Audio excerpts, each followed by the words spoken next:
Wait. Mapapalaban siya sa mga susunod na konferensya pag may import, kakailanganin niya mas speed up, no? Well, yeah. Saka yung body niya, saka yung kanyang sa ilalim ng movement.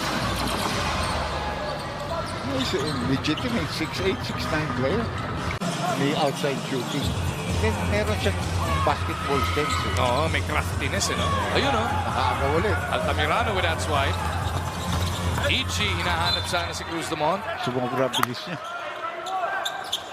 Pero good defense ang ginawa ng TNT. Yung bumalik agad sila yung transition dito. Si Richie Altamirano. Ano Si Ichi Altamirano. Ichi. Kala ko Richie.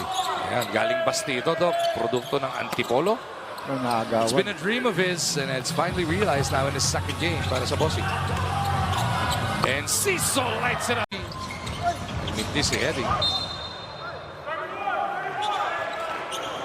Ito si Altamirano. Ano ito fighter rin to. By the way, Ella, kamusta kayo din? Medyo mababa pa niyang long range shooting today. Percentage 1. Naubos yata nung nakaraan. Naka 32 points, no? Altamirano going the other way. Time to show what he's got in his bag as well. Mabilis siya maglaro Always like this kid's game. Nung nasa Basti pa lang, top solid na. Parang si Collet ng di ba? Pwede rin Meralco, depende sa mangyari. Pwede rin umakat yung Meralco kung mananalo sila mamaya. Oh, nice scoop by Ichi Altamirano. Good player Medyo